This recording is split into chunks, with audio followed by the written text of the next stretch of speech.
Hello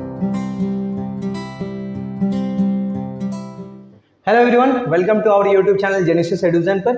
उम्मीद करता हूँ आप सभी लोग स्वस्थ होंगे और आपकी तैयारी जो है कंटिन्यू होगी। तो आज मैं एक मैथ का नया सेशन लेकर आया हूँ। इस सेशन में हम क्या करेंगे, WBPSC के द्वारा, यानी आपको पता है West Bengal public service commission के द्वारा जितने भी एग्जाम कंडक्ट किया जाते हैं और उन एग्जाम में जो मैथ आता है उनका हम प्रीवियस ईयर क्वेश्चन करेंगे।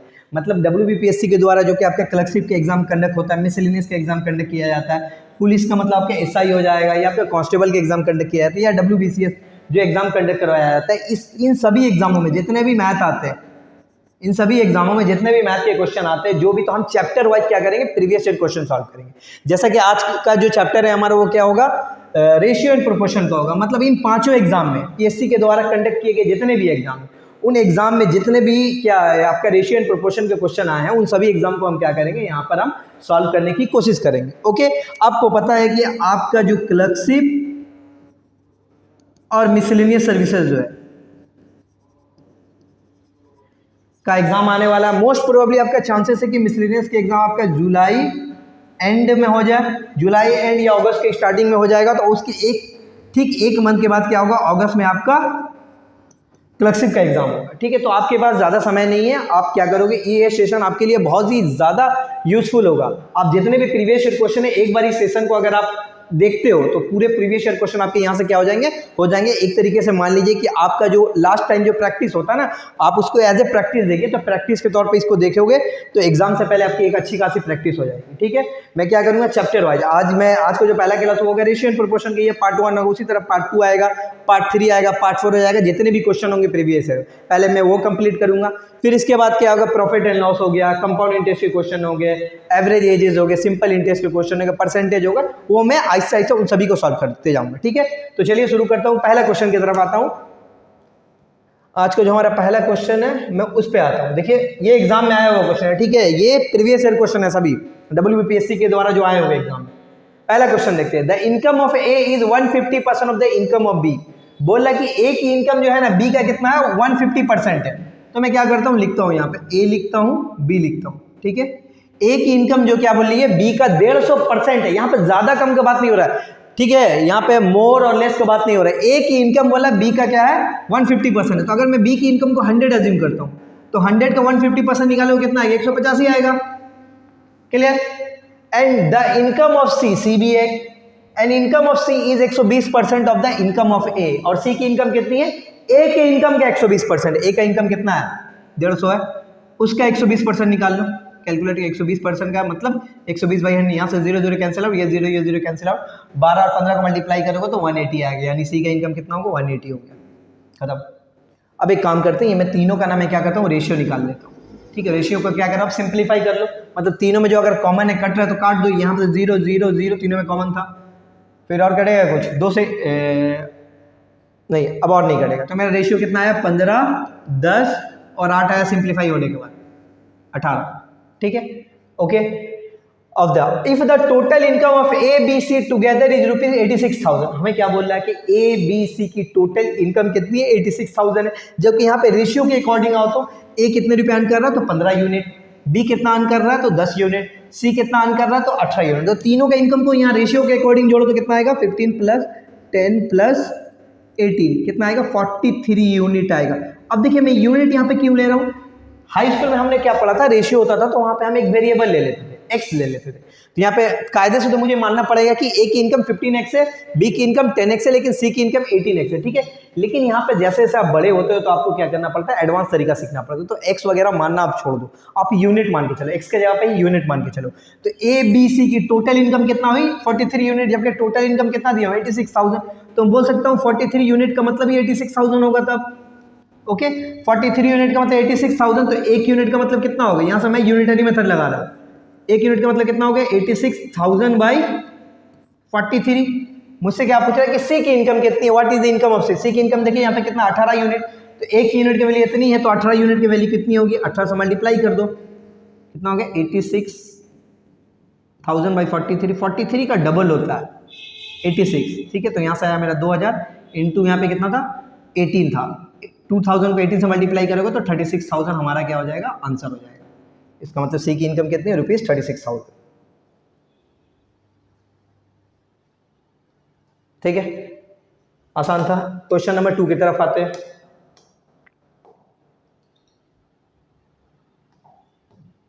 देखिए question number 2, seats for maths, English and general knowledge are in the ratio of 578। मतलब मान के चलो कि ऐसा है कि स्कूल है या कोई कॉलेज है, कोई यूनिवर्सिटी है, उसमें मैथ का फैकल्टी मान लो आप, इंग्लिश फैकल्टी और जनरल नॉलेज की जो फैकल्टी है उनका सीट कितना है, 578। मैथ के जो फैकल्टी उनका कितना सीट है, 5 सीट है, इंग्लिश का फैकल्टी का 7 सीट है और जनरल नॉलेज के फैकल्टी का 8 सीट है। ठीक है, अब क्या बोला respectively, there is a proposal to increase this seat by 40%, 50% and 25%। अब एक प्रपोजल दिया गया कि सीट को बढ़ाया जाए, मैथ का सीट हुआ, इंग्लिश का सीट हुआ और जनरल नॉलेज की सीट को इंक्रीज किया जाए। कितना कितना परसेंट करके, मैथ का सीट 40% बढ़ाया जाए, इंग्लिश का सीट 50% बढ़ाया जाए और जनरल नॉलेज का सीट 75% बढ़ाया जाए। What will be the respective ratio of the increase seat. यहाँ बोलना ये चाह रहा है कि सीट इंक्रीज होने के बाद, मैथ, इंग्लिश और जनरल नॉलेज का सीट इंक्रीज होने के बाद जो आया उन तीनों का रेशियो बताओ। ठीक है, तो देखो मैथ का सीट कितना है, इतना है, ये ले लो मैथ है, ये इंग्लिश है, ये जीके है, जनरल नॉलेज। ठीक है, तो मैथ का सीट 5 है और 40% सीट इंक्रीज हो रहा है। तो मैं एक काम करता हूँ ना, मैथ का सीट को देखो रेशियो है ना, रेशियो को क्या कर सकते हो आप, सिंप्लीफाई भी कर सकते हो और किसी भी क्या कर सकते हो, नंबर से मल्टीप्लाई भी कर सकते हो तीनों में। तो मैं मान लेता हूँ कि मैथ का सीट 500 है, इंग्लिश का सीट 700 है, जीके का सीट 800 है। ठीक है, अब देखो इन तीनों को फिर से रेशियो निकालूंगा तो ये डबल जीरो तीनों में क्या होगा, कैंसिल आउट हो जाएगा, तो 5 7 8 ही आएगा। अब मैथ का सीट बोल रहा है कि 40% इंक्रीज हो रहा है, तो 40% बढ़ाओ। ठीक है, 40% का मतलब कितना होता है, 500 का अगर 40% निकालोगे 200 आएगा। तो इसका मतलब मैथ का सीट कितना इंक्रीज हुआ, 200 इंक्रीज हुआ। तो पहले 500 था, 200 इंक्रीज हुआ तो कितना हो जाएगा, 700 हो जाएगा अभी। सिमिलरली इंग्लिश का सीट कितना इंक्रीज हुआ, 50%।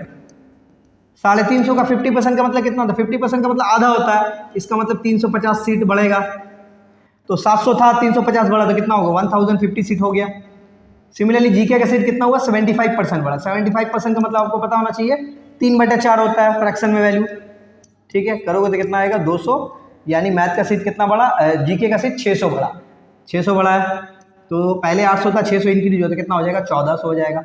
इसका मतलब बढ़ने के बाद मैथ का सीट कितना हो गया, 700, इंग्लिश का सीट कितना हो गया 1050, जीके का सीट कितना हो गया 1400। बोला कि इन तीनों का आप रेशियो निकाल लो, तो इन तीनों का रेशियो निकाल लो। ठीक है, 1 0 1 0 1 0, तीनों में 1 0 कैंसिल, फिर 5 से काटेंगे 14 बार, 5 से काटेंगे कितना 21 बार, 5 से काटेंगे कितना बार, 5 दूनी 10, 5 8 40, फिर 7 से कटेगा, 7 2 14, 7 3 31, 7 4 यानी 2 3 4 हुआ आंसर, जो कि ऑप्शन नंबर ए।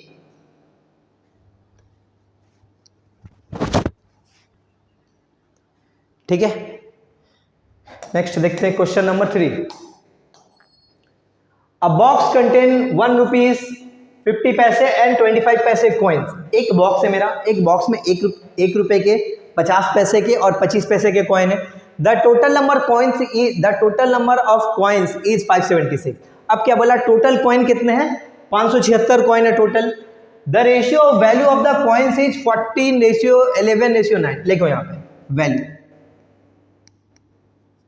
ठीक है, वैल्यू दिया हुआ है, यहाँ पर देखते हैं, यहाँ पे है मेरा कौन कौन सा, 1 रुपए का कॉइन है मेरा, 50 पैसे का कॉइन है और 25 पैसे का कॉइन है।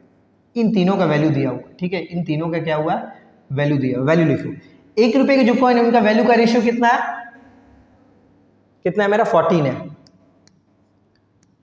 50 पैसे के जो कॉइन है उनका वैल्यू कितना है, 11 है। और जो 25 पैसे का कॉइन है उनका वैल्यू कितना है, 9 है। आप इसको रुपए मान के चलो, मतलब 1 रुपए के जितने कॉइन है ना उनका वैल्यू कितना है आपके पास, 14 रुपया है। ठीक है, 50 पैसे के जितने कॉइन है उनका वैल्यू कितना, 11 रुपया है। और 25 पैसे के जितना कॉइन है उनका वैल्यू कितना है, 9 रुपये है। आपको ये पता होना। अब यहाँ पे लिखो आप नंबर ऑफ कॉइन। यहाँ ध्यान देना, बहुत इंपॉर्टेंट और बहुत आसान भी है। ठीक है, 1 रुपए के आपके पास कुछ कॉइन है, नहीं पता आपके पास कितने कॉइन है, जितने भी कॉइन है उनका वैल्यू कितना है, 14 रुपये। तो 1 रुपए के कॉइन का, एक कॉइन का वैल्यू कितना होता है, 1 रुपये होता है, 1 ही रुपये होता है। तो 14 रुपए का वैल्यू मतलब 14 ही कॉइन होने चाहिए। ठीक है, 50 पैसे के आपके पास कुछ कॉइन है, उनका रुपए में वैल्यू कितना, 11 है। आपको पता है कि 50 पैसे में मतलब कितना होता है, या 1 रुपए का मतलब कितना होता है, 250 पैसे कॉइन। 1 रुपये में कितने होते हैं? 2 50 पैसे के कॉइन होते हैं, या 1 रुपये में 25 पैसे होंगे तो कितना होगा? 4 25 पैसे के कॉइन होंगे। ये आपको पता होना चाहिए। या वाइस वर्सा अगर मैं लिखूंगा 50 पैसे का मतलब कितना होगा? 1/2 रुपीज़ होगा, और 25 पैसे का मतलब कितना होता है? 1/4 रुपीज़ होंगे। ठीक है, ये आपको पता होना चाहिए। तो अब यहाँ पे ध्यान दो, 50 पैसे के कुछ कॉइन है, उनका रुपया में वैल्यू कितना है? 11 रुपये। तो नंबर ऑफ कॉइन कितने होंगे? तो डबल होंगे ना, यानी 22 कॉइन होंगे। तभी ना, देखो 22 कॉइन अगर रहेंगे 50 पैसे के, आप काउंट करोगे तो 11 रुपये होगा। सिमिलरली 25 पैसे के कुछ कॉइन है, उनका वैल्यू कितना रुपया में? 9 है। तो इसका मतलब कितने कॉइन होंगे 25 पैसे के? तो 36 कॉइन होंगे, 4 गुना होंगे। इसका मतलब 1 रुपये के आपके पास कितने कॉइन है? 14 कॉइन। 50 पैसे के कितने कॉइन है? 22 कॉइन। और 25 पैसे के कितने कॉइन है? 36 कॉइन है। तो तीनों को जोड़ो, 14 + 22 + 36, तीनों को जोड़ोगे तो टोटल कॉइन कितने आएंगे? 72 आएंगे, 72 यूनिट आएंगे। ठीक है, मतलब टोटल कॉइन मेरे पास कितने हुए? 72 यूनिट हुए, जबकि टोटल कॉइन कितने वैल्यू दिया हुआ? 576। तो मैं बोल सकता हूँ ना 72 यूनिट का मतलब ये होगा 576। तो 1 यूनिट का मतलब कितना होगा? 576/72। हमसे पूछा क्या? फाइंड द नंबर ऑफ 25 पैसे कॉइन। 25 पैसे कितने कॉइन है ये बताओ। 25 पैसे कितने कॉइन दिख रहा है? 36 कॉइन दिख रहा है। 1 यूनिट का मतलब इतना, 36 यूनिट का मतलब कितना होगा? 36 से मल्टीप्लाई कर दो, यहाँ से काटो, 12 × 6 = 72, 12 × 3 = 36, 6 से काटो, 6 × 9 = 54, 3 बचा, 6 × 6 = 36। ठीक है, कट गया। 96 को 3 से मल्टीप्लाई कर दो, 3 × 6 = 18, 3 × 9 = 27, 1 28, यानी 288 कॉइन है। 25 पैसे के कितने कॉइन है आपके पास? 288, यानी जो कि ऑप्शन नंबर ई होगा। ठीक है,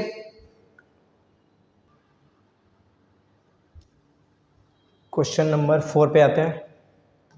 देखिए, 2 numbers are in the ratio 4:5। यहाँ पे क्या बोला कि 2 नंबर है, किस रेशियो में? 4:5, यानी पहला नंबर 4 है, दूसरा नंबर 5 है, एंड देयर प्रोडक्ट इज 1620। अब देखिए, इतने आसान ही, अब ये क्वेश्चन बहुत आसान क्वेश्चन है, तो इस तरह के भी क्वेश्चन आते हैं प्रीवियस ईयर में। ये जो परसेंट आपका रेशियो एंड प्रोपोर्शन के चैप्टर है ना, ये एक इंपॉर्टेंट चैप्टर है। आपको मिनिमम मैं बता रहा हूँ 2 क्वेश्चन तो आपके एग्जाम में देखने को मिलेंगे ही मिलेंगे, क्लर्कशिप हो या मिसलेनियस हो या बीसीएस वगैरह के एग्जाम में। ठीक है, तो 2 क्वेश्चन आपको इस चैप्टर से आते हैं, 1 से 2 क्वेश्चन आपको लगभग देखने को मिलेंगे, तो इसलिए ये इंपॉर्टेंट है। बहुत आसान भी है, ज़्यादा कुछ बहुत हार्ड नहीं है, आपको पूरा चैप्टर वगैरह पढ़ने का जरूरत भी नहीं है। सिर्फ आप प्रीवियस ईयर अगर आप बना लोगे ना, तो इस क्वेश्चन को इजीली आप सॉल्व कर पाओगे। ठीक है, इस चैप्टर के जितने भी क्वेश्चन आते हैं। तो हमको क्या बोला है कि 2 नंबर है, किस रेशियो में? 4:5 में है। तो मान लो कि पहला नंबर आपका 4x मान लो, और दूसरा नंबर 5x मान लो। ठीक है, दोनों नंबर का प्रोडक्ट बोला 1620 है। प्रोडक्ट का मतलब मल्टीप्लाई करो दोनों को, 4x × 5x = 1620 हुआ। ठीक है, तो कितना हुआ? 4 × 5 = 20 होगा, x² = 1620। x² = कितना होगा हमारा? 1620/20। काट लो इसको, 0 0 काटा, 2 से काटो, 2 8 = 1, यानी x² = 4881 आया, सॉरी, x = रूट चढ़ाओगे तो वहाँ पे 9 आ जाएगा। हमसे पूछा क्या? Find the largest number. Largest number कौन है? बड़ा वाला नंबर 5x है। तो लार्जेस्ट नंबर कौन है?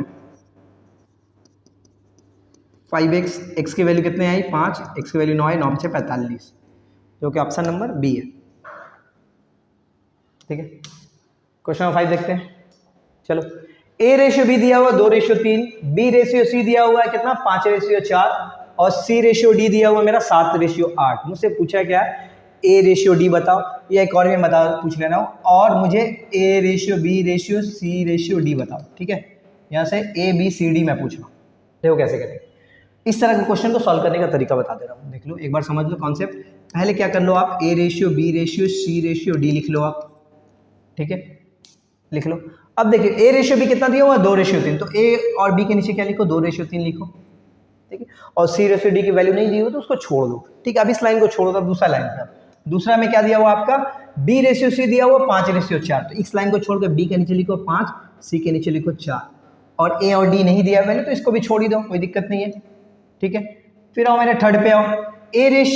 C:D दिया हुआ 7:8, तो 7:8 लिख दो। ओके, खत्म। पहले मैंने A:B लिखा 2:3, फिर एक लाइन छोड़ के B:C लिखा, फिर एक लाइन और छोड़ के C:D लिखा। अब आते पहले लाइन पे। A और B की वैल्यू दी हुई है, C और D की वैल्यू नहीं दी हुई है, तो एक काम करो, C से पहले चेक करो किसका वैल्यू है। C से पहले वैल्यू क्या है? 3 है। ठीक है, तो यहाँ पे भी 3 बैठा दो दोनों में। ठीक है, अब यहाँ पे देखो A की वैल्यू नहीं दी है, तो A के बाद क्या हो गया? यानी A के बाद B की वैल्यू है, क्योंकि A से पहले तो कोई वैल्यू नहीं है ना, तो A के बाद क्या? 5 है, तो इधर भी 5 बैठा दो। और सिमिलरली D से पहले क्या? 4 है, तो इधर भी 4 बैठा दो। ओके, देखो यहाँ पे A और B की वैल्यू नहीं दी है। B के बाद कौन है? 7 है, तो इधर भी 7। A के बाद कौन है? 7 है, 7। अब इन तीनों को मल्टीप्लाई कर लो। ए को मल्टीप्लाई करो कितना होगा 2 × 5 कितना होगा 10 × 7 70 हुआ, रेशियो 2। 3 × 5 = 15 7 105 हुआ। 3 चौके 12 12 7 84 हुआ। 3 चौके 12 12 8 96 हुआ। ठीक है, तो ये हमारा A ratio, B ratio, C ratio, D. अब ये तीनों अगर सिंप्लीफाई होंगे तो इसको आप सिंप्लीफाई कर सकते हो ऑब्वियसली, लेकिन मुझे पूछा क्या है, मुझसे पूछा है कि आप ए रेशियो डी बताओ। तो ए की वैल्यू देखो कितनी आई 70, डी की वैल्यू कितनी आई 96। तो ए रेशियो डी कितनी होगी 70/96। 2 से कटेगा और सिंप्लीफाई होगा 35, 2 से कटेगा 48, यानी 35/48, जो कि ऑप्शन नंबर ए 35/48। ठीक है, ठीक है। अच्छा ये देखिए, अगर आप में से कोई लोग अगर एसएससी, बैंक, बीसीएस या रेलवे एग्जाम की तैयारी कर रहे हो तो आप लोग क्या हमारा इंस्टीट्यूट जो है आईबीटी बेहाला को आप लोग ज्वाइन कर सकते हो। आपको यहाँ पे क्या क्या सुविधाएं मिलेंगी, तो आपको सबसे पहले तो आपको ऐप सपोर्ट मिलेगा, आपको वीकली मॉक टेस्ट मिलेगा, स्मार्ट क्लासरूम होगा और रिकॉर्डेड वीडियो क्लासेस वीडियो वगैरह रहेंगे, और साथ ही साथ आपके ऑब्वियसली एक्सपर्ट फैकल्टीज वगैरह भी रहेंगे। अगर आपको और जानकारी चाहिए तो आप ये दिए गए नंबर पर आप कॉन्टैक्ट कर सकते हैं। ओके, दिए गए नंबर पर आप कॉन्टैक्ट करके और ज़्यादा जानकारी जो भी होगा आपका स्ट्रक्चर वगैरह जान लीजिए। ठीक है, चलिए बढ़ते हैं next question number 6। If 30% of A दिया हुआ है equal to 0.25 of B, 30% of A, 30% का मतलब पता है आपको फ्रैक्शन वैल्यू होता है 3/10, तो लिखो 3/10 ए इक्वल टू 0.25 का मतलब कितना होता है 1/4 of B equal to 1/5 of C. मुझसे पूछा है A ratio B ratio C बताइए। ठीक है, देखिए आप होता क्या है यहाँ पे, देखो 3/10 इंटू ए, 1/4 इंटू बी और क्या 1/5 इंटू सी, ये क्या तीनों इक्वल है, तीनों इक्वल है। तो यहाँ से एक मैं पहले बता दे रहा हूँ, डिटेल बता दे रहा हूँ कैसे किया कैसे आता है, उसके बाद आप शॉर्ट में भी बना लेना। ठीक है, तो ये मान लो कि तीनों के बराबर है, मतलब तीनों इक्वल है ना आपस में, तीनों की कोई सर्टेन वैल्यू होगी, तो मान लो आप तीनों के इक्वल है, तो मैं बोल सकता हूँ इंडिविजुअली मैं बोल सकता हूँ 3/10 इंटू ए भी के बराबर होगा, तब 1/4 इंटू बी भी तब के बराबर होगा, क्योंकि तीनों के बराबर है तो इंडिविजुअल भी के बराबर होंगे, इंटू सी भी के बराबर होगा। तो यहाँ से मुझे बताओ तो ए की वैल्यू कितनी आएगी यहाँ के, तो ए की वैल्यू यहाँ पे कितना 3/10 है, तो उधर फेंक दो आप, तो कितना हो जाएगा उल्टा हो जाएगा, 3/10 का उल्टा कितना हो जाएगा 10/3, यानी 10k/3 कर लो। सिमिलरली बी इक्वल टू कितना हो गया यहाँ पे 1/4 है तो वहाँ पे 4k हो गया। सी की वैल्यू कितनी हो जाएगी 1/5 है तो वहाँ पे कितना हो जाएगा 5k हो जाएगा। Okay, A ratio B ratio C निकाल लो। ए कितना है 10k/3, 4k इंटू 5k। ठीक है, सिंप्लीफाई करना है तो के तीनों में कॉमन कट गया। ठीक है, अब यहाँ पे देखो लेकिन 10/3 है, तो इस फ्रैक्शन को हटाना, नीचे 3 को हटाना, तो नीचे कभी भी अगर 3 को हटाना होगा तो सभी रेशियो को क्या करो 3 से मल्टीप्लाई कर दो। एक रेशियो में मैं क्या करता हूँ सेम नंबर से तीनों को मल्टीप्लाई या डिवाइड वगैरह कर सकते हो, रेशियो में कुछ फर्क नहीं आएगा कि वो 3 कट ही जाता सब में। तो ये 3 कट के कितना आया 10 आया, 12 आया, 15 आया, तो ये हमारा क्या हो जाएगा आंसर 10 12 15। ठीक है, 10 12 15, 10 12 15 जो कि ऑप्शन नहीं है तो नॉन ऑफ दीज होगा, जो कि ऑप्शन नंबर ई होगा हमारा। ठीक है, नॉन ऑफ दीज होगा यहाँ पे। ठीक है, लेकिन आपको देखो यहाँ पे के मानने का कोई जरूरत वगैरह था भी नहीं। अब सिंपली क्या ऐसे क्वेश्चन देखोगे 3/10 A equal to 1/4 B equal to 1/5, तो ए बी सी क्या होगा आपका उल्टा होगा। 3/10 है तो यहाँ पे क्या होगा 10/3, 1/4 है तो 4/1 है, और 1/5 है तो 5/1, और यहाँ पे क्या करना है नीचे में 3 है तो 3 हटाना है, तो क्या करो तीनों को 3 से मल्टीप्लाई कर दो, 3 कट गया तो ये हो गया 10 12 15 हो गया आंसर। ठीक है, चलो क्वेश्चन नंबर 7 पे आते हैं।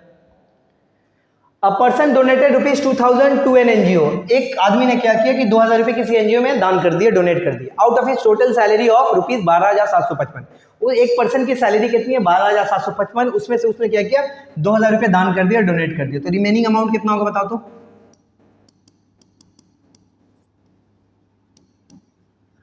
रिमेनिंग अमाउंट कितना होगा 12,755 में से उसने 2000 रुपये दान कर दिए, तो बचा कितना 10,755 रुपये बचे, इतना रुपये उसके पास अभी भी है। ठीक है, अब इस 10,755 को क्या कर रहा हूँ, he distributed the remaining amount among his wife son and daughter, जो बाकी पैसे बच रहे हैं डोनेट करने के बाद वो अपने बीवी लड़के और अपनी बेटी में क्या कर रहा है डिस्ट्रीब्यूट कर दे रहा है। किस रेशियो में डिस्ट्रीब्यूट कर रहा है 6:5:4, 6:5:4, इस रेशियो में क्या कर रहा है वो डिस्ट्रीब्यूट कर दे रहा है। ठीक है, अपनी वाइफ, सन और डॉटर को इस रेशियो में डिस्ट्रीब्यूट कर देगा। मतलब वाइफ को कितना मिलेगा, उसका 6 यूनिट रुपये देगा, सन को कितना मिलेगा 15 यूनिट, और डी को कितना मिलेगा, डॉटर को 4 यूनिट रुपये मिलेंगे। तो इन तीनों को जोड़ो तो टोटल कितने रुपये मिलेंगे तीनों को, तो 15 यूनिट मिलेंगे। जबकि तीनों को टोटल कितना रुपया मिलेगा, 10,755 मिलेगा ना। तो मैं बोल सकता हूँ 15 यूनिट का मतलब ही कितना होगा आपका, 10,755 रुपये होगा। एक यूनिट का मतलब कितना होगा, 10,755 बटा 15 होगा। मुझसे पूछ क्या रहा है, find the amount receive by his wife. उसकी वाइफ को कितने मिलेंगे, तो वाइफ को कितना मिला, 6 यूनिट मिल रहा है। तो 6 यूनिट का वैल्यू कितना होगा, 6 से मल्टीप्लाई कर दो। ये यूनिटरी मेथड है, आपको पता होना चाहिए, ठीक है। एक यूनिट के वैल्यू आप निकाल दो और बाकी जितना भी यूनिट के वैल्यू पूछो उतना से मल्टीप्लाई कर लो आप। तो काटे इसको, 15 से ही काटते हैं, 15 7 105, 2 बचा, 15 कम 15, फिर 15 7 105, 717 को 6 से मल्टीप्लाई करो, कितना होगा, 6 7 42, 1 कम 6 0, 6 7 42 1 43, 4302 आंसर आएगा मेरा। इतना रुपये क्या हो गया, उसकी बीवी को मिलेंगे।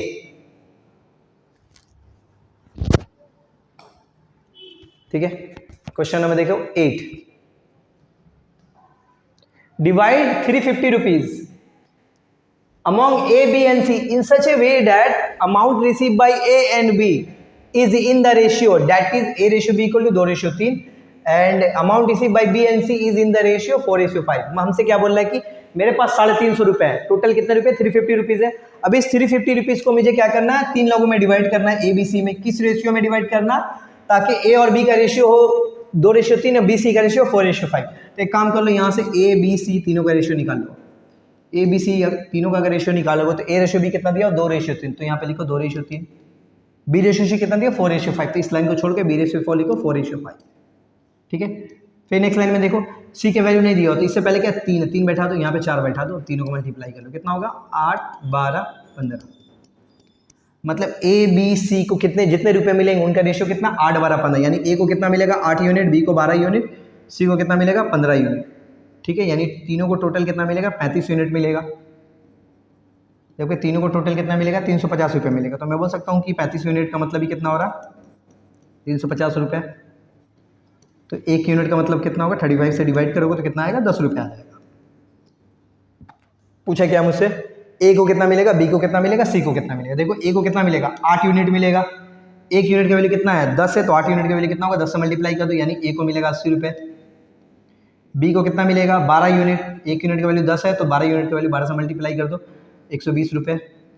सिमिलरली C को कितना मिलेगा, 15 यूनिट। एक यूनिट का वैल्यू 10, तो कितना होगा 150 रुपये, यानी C को मिलेंगे 80 120 50, ऑप्शन C। ठीक है, नेक्स्ट देखो question 9। The ratio of 2 numbers is 5:7। बोला कि 2 नंबर का किस रेशियो में है, 2 नंबर 5:7 में। Their difference is 60। What is the greatest number, what is the greater number, या दोनों में बड़ा कौन है। 2 नंबर है, दोनों नंबर किस रेशियो में, 5:7। यानी पहला नंबर कितना है, 5 यूनिट है, दूसरा नंबर कितना है, 7 यूनिट है। इन दोनों का डिफरेंस बताओ तो यहाँ से कितना हो रहा, पहला नंबर 5 है, दूसरा नंबर 7 है, इन दोनों का डिफरेंस कितना हो रहा है, 2 यूनिट हो रहा है ना। 7 और 5 का डिफरेंस, देखो डिफरेंस कितना बोला, 60 है, तो इसका मतलब 2 यूनिट का मतलब ही कितना हो रहा है, 60 है। एक यूनिट का मतलब कितना होगा, 2 यूनिट का मतलब 60, तो 1 यूनिट का मतलब कितना होगा, 2 से डिवाइड कर दो, 30 होगा। मुझसे पूछा कि बड़ा नंबर कौन है, ग्रेटर नंबर कौन है।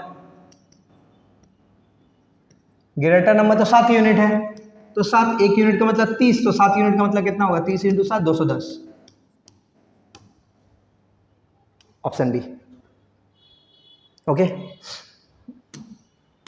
नेक्स्ट देखिए question number 10। 3 years ago the ratio of the ages of a father and son was 6:1। देखो इस क्वेश्चन को ध्यान से देखना, यहाँ पे लिख लो पहले 3 years ago। 3 years ago मतलब 3 साल पहले। 3 साल पहले बाप और बेटे की एज का रेशियो कितना था, 6:1। तो लिख लो 3 years ago let father's age. मैं मान लेता हूं कि 3 साल पहले बाप का एज कितना था, 6x था, और बेटा का एज कितना था, x था। ओके, 3 साल पहले मैं मान लेता हूं कि बाप का एज कितना था, 6x, और बेटा का एज था x। अब देखो 3 साल पहले, अब मुझे वो ये बताओ तो एट प्रेजेंट अभी फादर की एज कितनी होगी, 6x पहले था, अभी अभी मतलब 3 साल पहले की बात कर रहा, 3 साल पहले 6x था, तो अभी क्या होगा, अभी का मतलब कितना होगा, प्रेजेंट का 3 साल के बाद, तो 3 साल के बाद एट प्रेजेंट कितना होगा, 3 साल एज तो इंक्रीज होगी ना, तो 3 ऐड कर दो, सन का कितना हो जाएगा, सन का एक्स था ना, x+3 होगा, ठीक है। आफ्टर 3 ईयर्स, अब बोला कि 3 साल के बाद, लिखो यहां पे आफ्टर 3 ईयर्स, मुझे बताओ आफ्टर 3 ईयर्स फादर्स का एज कितना होगा। ये तो प्रेजेंट एज है 6x+3, तो आफ्टर 3 ईयर्स तो 3 साल और एज बढ़ेगा ना, 6x+6 हो जाएगा, और सन का एज कितना होगा 3x, सॉरी सन का एज कितना होगा आपका, अभी प्रेजेंट एज x+3 है, तो 3 साल और बढ़ा दो ना, 3 साल के बाद, यानी x+6 हो गया। लेकिन क्वेश्चन में क्या बोला कि आफ्टर 3 ईयर्स एज जो होगा 36:11 हो जाएगा बाप और बेटे का। तो 3 साल के बाद बाप का एज कितना है 6x+6 और बेटा का एज कितना है x+6, तो बाप और बेटा का एज का रेशियो कितना हुआ 3 साल के बाद ये है, लेकिन जबकि एज का रेशियो कितना दिया 36:11, ठीक है। क्रॉस मल्टीप्लीकेशन करो, ठीक है, 11 से मल्टीप्लाई करोगे 66x + 66 = 3600, x से मल्टीप्लाई करोगे कितना होगा 36x प्लस कितना होगा 36 को 6 से मल्टीप्लाई करोगे 216 होगा, 66x 36x इधर आएगा तो कितना होगा 30x हो जाएगा, और ये हो जाएगा कितना हो जाएगा 150 हो जाएगा। x = कितना होगा 0 0 काट दोगे 3 5 15, यानी x की वैल्यू कितनी आ गई 5 आ गई, ठीक है। x की वैल्यू मेरी आ गई कितनी 5। मुझसे पूछा क्या कि find the present age of the son, बेटे की प्रेजेंट एज कितनी है, बेटे की प्रेजेंट एज कितनी है, देखो तो प्रेजेंट एज बेटे की है x+3, x का वैल्यू कितना है 5 आया, तो 5 + 3 कितना हो जाएगा 8 साल, आंसर, ठीक है। ये 8 साल हमारी क्या हो जाएगी, आंसर हो जाएगी, जो कि ऑप्शन नंबर हमारा है सी, ठीक है। तो पहला पार्ट यहीं तक रखते हैं, ये आपका रेशियो एंड प्रोपोर्शन का पहला पार्ट था, जो भी WBPSC के द्वारा पूछे गए जितने भी प्रीवियस ईयर क्वेश्चन है, ठीक है। इसके बाद हम क्या पार्ट 2 पार्ट 3 वगैरह भी लेकर आएंगे। अगर आपको ये वीडियो पसंद आएगा तो वीडियो को लाइक कर देना और चैनल को सब्सक्राइब जरूर करना, ताकि हम लोग जितने भी आने वाले जो टाइम है, आने वाले समय में हम लोग जो बाकी के जितने चैप्टर उनका भी हम लोग प्रीवियस ईयर क्वेश्चन वगैरह करेंगे, ठीक है। चलिए बाय।